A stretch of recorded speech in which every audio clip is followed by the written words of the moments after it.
Good morning, good afternoon, good evening. Whenever you are watching this channel, let me welcome you all to our channel Future Endeavors. Okay, so without talking much, we will be quickly moving on to our topic. This will be the last video of this chapter. It has been a lengthy chapter, so we have to make some more videos on this chapter. So today I think we will be ending this chapter in this lecture. Okay, so in the previous chapter we have been discussing about the application of the total internal reflecting prisms, and that prism was basically a right angle prism with the other two angles as 45 degree each. Okay, so that was called a total reflecting prism. Fine.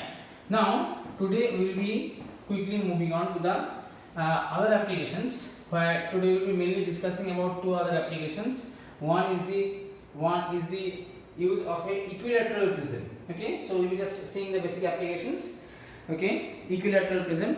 Okay, so if I so just let us come on make the heading applications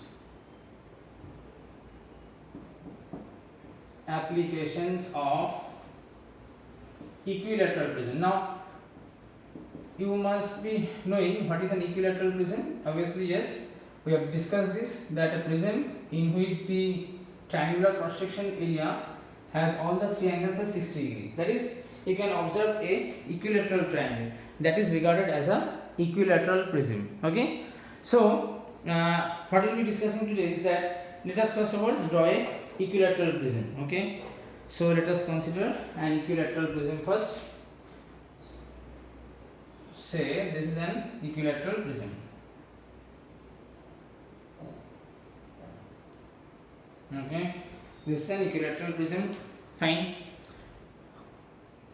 So all these three angles of the equilateral prism are 60 degree. This angle is a 60 degree, this angle is 60 degree, as well as this angle is 60 degree. Okay, so now if I consider a light ray coming from this direction, okay, so we are considering light ray coming from the left direction. So what happens, basically what happens is, when the light ray comes from the x direction, okay, sorry, left direction, what happens, it let us consider the light ray is coming perpendicular to the surface of the prism on the left side. Okay, so if the light ray comes perpendicular from the left surface, then what will happen? Obviously, you know that when the light ray falls normally on the surface separating the two mediums, then actually that is no refraction, isn't it? So when the light ray actually comes from the left side like this, say it is coming like this. Okay, fine. Okay, now when it falls perpendicular on the surface, what happens? You know, when the angle of incidence is 0 degree, obviously the angle of refraction will be 0 degree and no refraction will take place. The light will just pass on, so it will just go on to hit the other surface like this, isn't it? Okay, so if I draw a normal at this point, let us just draw the normal at this point. So if I consider that this is the normal at this point. Okay, now generally the critical angle, we know what is critical angle. We have discussed this in the previous lectures. If not, please watch the video on the critical angle. You will be able to understand, I think, the concept in a more clear way. Okay, so if I consider that the critical angle for the glass air interface is say 42 degree. Okay, so let us first of all see that whether the angle of incidence on the right surface of the prism is greater or lesser than the critical angle. So if I just make a geometrical plane, simple geometrical calculation.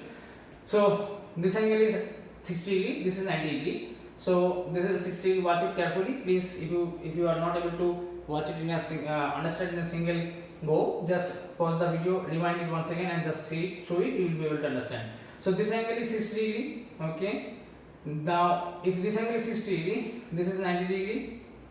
Definitely, in applying the laws of the summation of the angles in a triangle, we know that the summation of angles in a triangle is 180 degree. So, definitely 60 plus 90 is 150 degree. So, this angle turns out to be 30 degree, isn't it? This angle turns out to be 30 degree. Okay. Okay, just let me give the arrows for the light ray, because if I don't indicate this with the arrows, the diagram will be wrong. Okay. So, in this way, what happens? The light ray is coming and hitting at an angle of 30 degree on the other face. Okay, then what happens? What will be the angle of incidence? See, this is the normal, the black dotted line is the normal. So definitely we will get this angle by subtracting the 30 degree from the 90 degree. That means this is 60 degree angle, isn't it? Okay, fine. So if I consider 60 degree angle, then definitely it is greater than the critical angle. So what will happen? That the light will not be refracted out of the prism, rather it will be reflected, totally reflected, and this will go on to hit the outdoor surface, other surface like this. Now again you have to find out what is the angle of incidence on this surface. Okay, so if I consider this angle of incidence to be 60 degree, then definitely this angle is also angle of reflection is also equal to 60 degree. Now if I consider this to be 60 degree, then definitely this angle is 30 degree, isn't it? 30 degree. Now this is 30 degree, this is 60 degree, then again this becomes 90 degree, isn't it? So this is plain simple geometry, nothing complex in here. Just understand the geometry, you will be able to draw the figure yourself. Okay, so as the angle of incidence is 90 degree on this lower surface, the light ray, what happens? It does not suffer any refraction, rather it passes straight away. Okay, so this is how the light will travel when it is coming from the left side at an angle of 90 degree, falling on the surface at an angle of 90 degree, and then being refracted. Okay, so if I consider what is the angle of deviation, see the incident ray was actually going in this direction, isn't it? Was actually going in this direction. Now it has bended in this direction and moved in the downward direction. So if I consider this, what will be the angle of deviation? Can you see what is the angle of deviation? See, if I consider that this angle is 30 degree, okay, 30 degree angle. So if I consider that this angle to be 30 degree, then definitely this is 90 degree angle. Okay, so after 90, so if I apply the and sum of angles on the straight line, so this is 60, this is 60, 120, this is 30, 150. So obviously this angle will be again 30 degree, isn't it? So the angle of deviation delta will be equal to 30 degree itself. Okay, so I think you have understood what is the logic behind the calculation. Very simple calculation. So the angle of deviation for this case is absolutely 30 degree. Okay, fine. Now if I just consider another light ray, say another light ray is coming in a bit different way, like this, a bit lower, and is coming like this, falling 90 degree and just going on to hit the other base surface like this. Okay, if I just consider light ray like this. Okay, so what will happen here? It will again apply the same rules of geometry, and we will find out the various angles of incidence and reflections. Okay, so if I just draw the normality point of incidence, this is the normality point of incidence, the black dotted line. Okay, so what happens here? Say this is the 90 degree angle. So this is 90 degree as the light ray falls perpendicularly on the surface. 90 degree angle. This is 60 degree.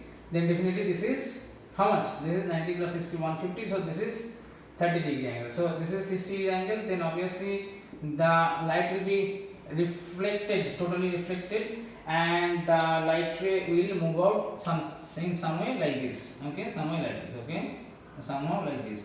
Now if I just consider, then by the law of reflection, this angle, there is this law of reflection, this angle will be also 60 degree, and it will go on to hit on the surface like this. Okay, now if I say what is the angle here, so this angle is 30 degree, this angle is 60, 30 plus 6, 90. So definitely this light will go on to hit the other surface at perpendicular direction and will just move out like this. Okay, so this is the diagram. So I think the diagram is clear to all of you. If you have any doubt, any query, please do mention in the comment section. We will be definitely very happy to solve your problem, solve your doubts. So please feel free to ask the doubts. Okay, so this is the ray diagram. So I think the ray diagrams are quite simple. Just apply simple geometry. There is nothing much more complex to it. Okay, so this is the application of a equilateral prism. Fine. Now let us quickly move on to another prism where one angle will be right angle, but the other two angles will not be equal to 40 degree. Rather, one angle will be 30 degree and the other angle will be 60 degree. Now if you have not done the ray diagram or not understood any part of it, please pause the video, move back a little, rewind the video and just see through it once again. I think definitely you will be able to understand. Please go through the video once again if you like. Okay, so now next we are going to see the application of a prism of a right angle prism, but it is not an isosceles right angle prism. So it is not an isosceles right angle prism, rather it is just a prism where right angle prism, but not an isosceles right angle prism. Okay, so application of right angle prism. So the heading will be something like this: application of right angle prism. Okay, now let us first draw the prism. So if I just consider that this is the prism. Okay, this is the prism. Fine. Okay. So what happens here? Let us see that this angle is 90 degree. Okay, this angle is 90 degree. This angle is say 60 degree. Okay, this angle is 60 degree, and this angle is 30 degree. Okay, fine. Okay. Now, if I just consider light ray coming from the base, from the downward direction. Okay, so if a light ray hits this portion like this, it will at an angle of 90 degree. So definitely no reflection will take place.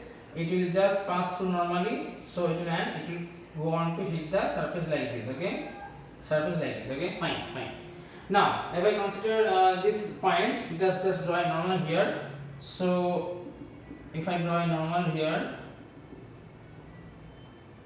okay. So what will be the angles? Just let us see. So this is 60.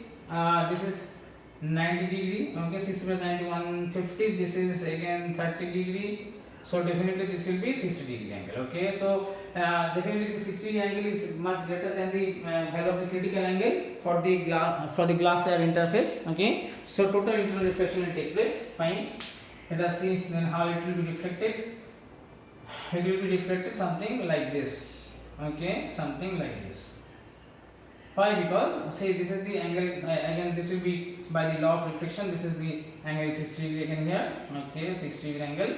Now if I just draw a normal at this point of incidence, the light ray is not incident perpendicularly, as you can clearly see from the figure. We will also prove it, definitely we will also prove it geometrically. Let's just see how can we prove it geometrically. See, if I just go on to extend this. Okay, so this is the normal.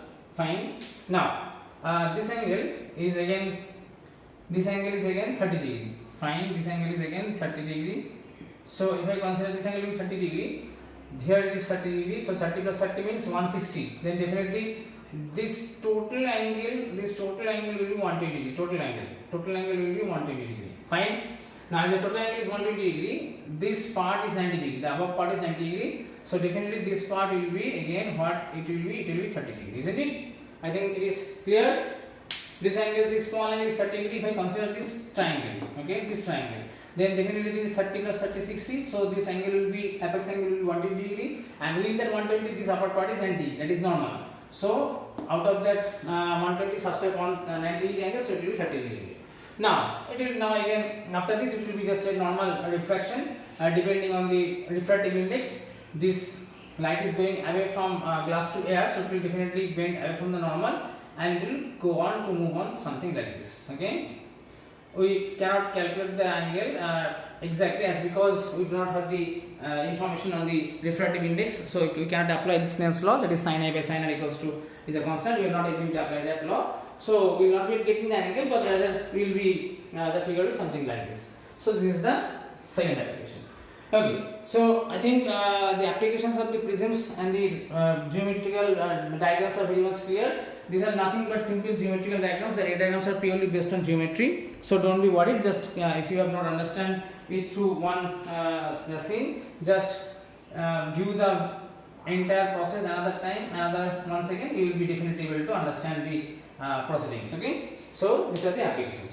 So with this we come to an end to this chapter. Okay, it was a bit lengthy chapter, so we have definitely completed it. I think you will be able to understand the concepts. Okay, you are able to understand the concept, and if you have any problem, please do mention in the comment box.